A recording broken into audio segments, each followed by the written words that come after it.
രാവിലെ തന്നെ മുറ്റത്ത് വന്ന് നോക്കിയപ്പോഴാണ് കണ്ട ഒരു കാഴ്ചയാണ് കേട്ടോ ഇത്. നമ്മുടെ എഗ്ഗ് ഫ്രൂട്ട് എല്ലാം അങ്ങ് വീണ് ഉടഞ്ഞിരിക്കുകയാണ്. കഴിക്കാൻ പറ്റാത്ത സിറ്റുവേഷൻ നമ്മുടെ കാക്കക്കൊക്കെ കിട്ടുന്ന രീതിയിലായി ഇരിക്കുകയാണ് കേട്ടോ. അപ്പോൾ മുകളിലൊക്കെ കുറേ പഴുത്ത് കാണും. അപ്പോൾ അത് നമുക്ക് തൊട്ട് നോക്കാൻ പറ്റാത്തതുകൊണ്ട് അത് പഴുത്ത് വീണിട്ടുണ്ടായിരുന്നു. പിന്നെ ഞാൻ കുറച്ച് കണ്ട് വെച്ചിട്ടുണ്ട്. അതെൻ്റെ അവസ്ഥ എന്തായി നോക്കാൻ വേണ്ടി മുകളിലേക്ക് പോയപ്പോൾ അതൊട്ടും പഴുത്തിട്ടുണ്ടായിരുന്നില്ല. കുറച്ച് പഴുത്ത് കഴിക്കുന്നതാണ് കുറച്ചും കൂടെ ടേസ്റ്റ് കിട്ടും. എന്തായാലും 2 ദിവസം കഴിഞ്ഞാൽ അത് പറിച്ച് വെക്കും. കാരണം ഇല്ലെങ്കിൽ ഒന്നും കിട്ടില്ല, കാക്ക കൊത്തി കൊണ്ടുപോകും.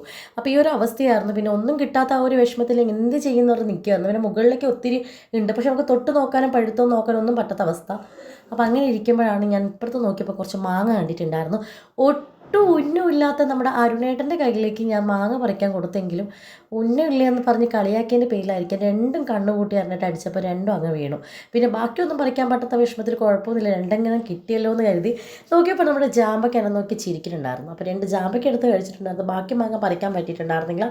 പിന്നെ ഇപ്പുറത്ത് നോക്കിയപ്പോൾ കുറേ ചക്കയൊക്കെ ഉണ്ടായിരുന്നു. ചക്ക പറിക്കാൻ പോയാൽ പിന്നെ അതൊരു പണിയാവുമെന്ന് വിചാരിച്ച് അതൊരു പണിയാവുമെന്ന് കരുതി പിന്നെ പറിക്കാൻ നിന്നിട്ടുണ്ടായിരുന്നില്ല കേട്ടോ. അപ്പോൾ നെക്സ്റ്റ് വീഡിയോ കാണാം. ബൈ.